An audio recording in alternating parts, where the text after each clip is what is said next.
নমস্কার বন্ধুরা, বন্ধনের বন্ধন চ্যানেল থেকে সবাইকে স্বাগত। আশা করি তোমরা সবাই ভালো আছো, আমিও ভালো আছি। আজকে আবার চলে এসেছি একটা নতুন রেসিপি নিয়ে। এই গরমের দুপুরে কাতলা মাছের হালকা পাতলা ডাঁটা আলু দিয়ে ঝোল। তাহলে আমি কিভাবে এই কাতলা মাছের ডাঁটা আর আলু দিয়ে ঝোল বানাচ্ছি, তাহলে পুরো দেখতে থাকো। আশা করি ভালো লাগবে। ভিডিওটা লাস্ট থেকে ফার্স্ট পর্যন্ত দেখার অনুরোধ রইল। আমি এখানে কাতলা মাছ নিয়েছি, দেখো কি সুন্দর। আমি কেটে ধুয়ে পরিষ্কার করে মোটামুটি আমার এখানে 750 কাতলা মাছ আছে। এই মাছটাকে আমি নুন হলুদ মেখে সুন্দর করে ভেজে নেব। আজকে আমি এই কাতলা মাছেরই একটা রেসিপি নিয়ে চলে এসেছি। তাহলে দেখো কি বানাই আমি কাতলা মাছ দিয়ে এই গরমে, তাহলে দেখতে থাকো।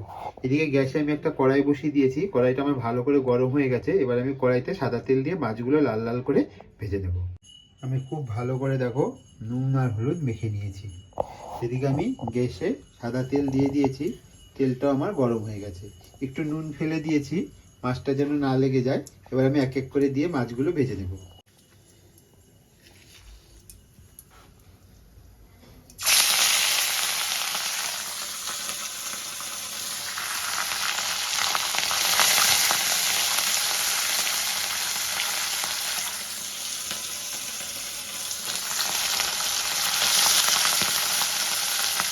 অল্প অল্প করে দিয়ে আমি লাল লাল করে একটু কিছু উল্টে মাছগুলো এবার আমি উল্টে দেবো। এই পিঠটা দেখো লাল হয়ে গেছে। এবার এই পিঠটাও এরকমই লাল করবো।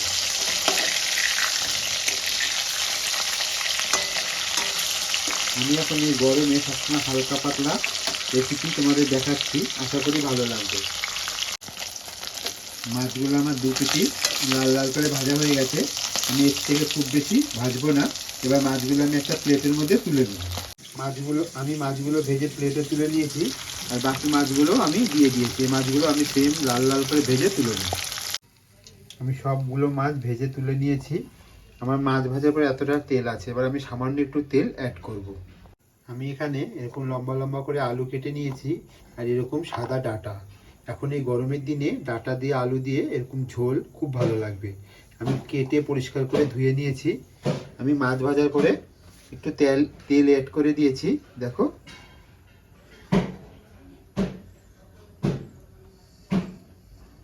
তেলটা আমার গরম হয়ে গেছে। এবার আমি ফোড়নে দিয়ে দেব কাঁচা লঙ্কা আর গোটা জিরে। ফোড়নটা আমি একটু ভেজে নেব। চাইলে তোমরা এখানে কালো জিরেও দিতে পারো, আমি জিরে ফোড়ন দিয়েই করব। একটু ভাজা হয়ে গেলে আমি কেটে রাখা আগে থেকেই ডাঁটা আর আলুটা দিয়ে দেবো। একসঙ্গেই কষিয়ে নেব আমি।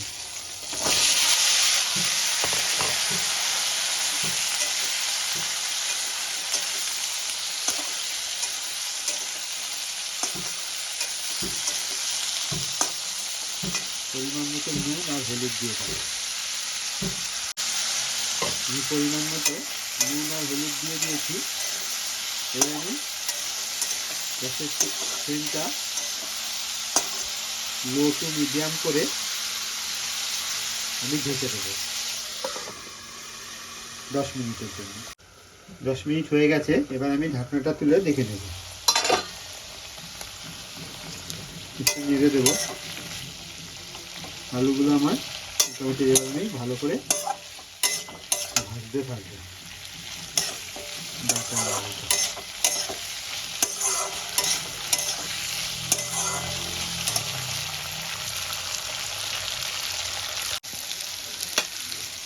আলু আর ডাঁটাটা আমার খুব সুন্দর ভাজা ভাজা হয়ে গেছে।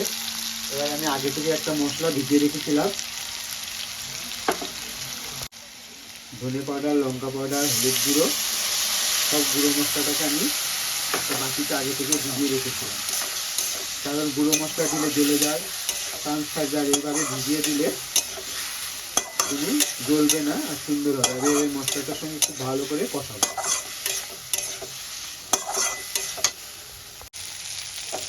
আমি খুব ভালো করে কষিয়ে নিয়েছি। যতক্ষণ মশলার কাঁচা গন্ধটা চলে যায় ততক্ষণ পর্যন্ত কষিয়ে নেব। কিন্তু মশলাটা কাঁচা কাঁচা গন্ধ ছেড়ে গেলে খেতে ভালো লাগবে না। আর এইভাবে একবার রান্না করে খেয়ে দেবে এই গরমের দিনে, খুব ভালো লাগে।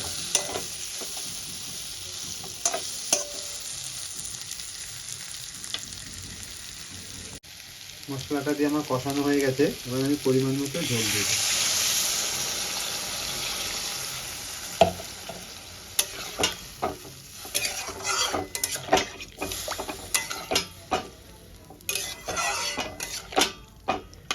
ঝোলটা ফুটলে তারপরে আমি মাছগুলো দিয়ে দেবো। ঝোলটা আমার টকবক করে ফুটে গেছে, এবার আমি মাছগুলো দিয়ে দেবো।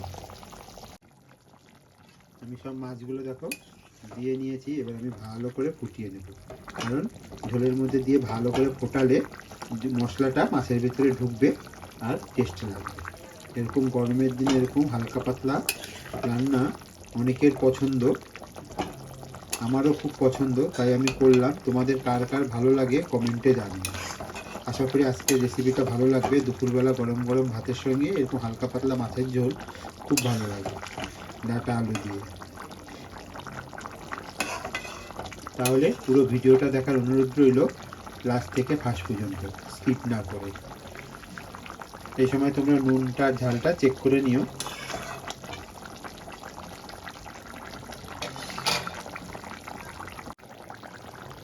এবার আমি গ্যাসের ফ্লেমটা বন্ধ করে দেবো। আমি নুনটা চেক করে নিয়েছি, সামান্য একটু নুন অ্যাড করেছি।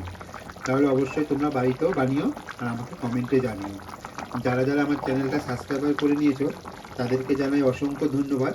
আর যারা এখনও পর্যন্ত সাবস্ক্রাইবার করোনি, প্লিজ প্লিজ প্লিজ চ্যানেলটা সাবস্ক্রাইবার করে নেওয়ার অনুরোধ রইল। পাশে থাকা বেল আইকন বাটনটি প্রেস করে দিও, তাহলে এরকম সুন্দর সুন্দর রান্নার নোটিফিকেশান সবার আগে তোমার মোবাইলে পৌঁছে যাবে। আশা করি আজকের রেসিপিটা তোমাদের ভালোই লাগবে। এবার আমি একটা পাত্রে ঢেলে নেব। আমি একটা পাত্রে ঢেলে নিয়েছি, দেখো কি সুন্দর হয়েছে। গরম গরম ভাতের সঙ্গে সার্ভ করে নেব। আশা করি আজকের রেসিপিটা তোমাদের ভালোই লেগেছে। তাহলে দেখা হচ্ছে পরের এপিসোডে।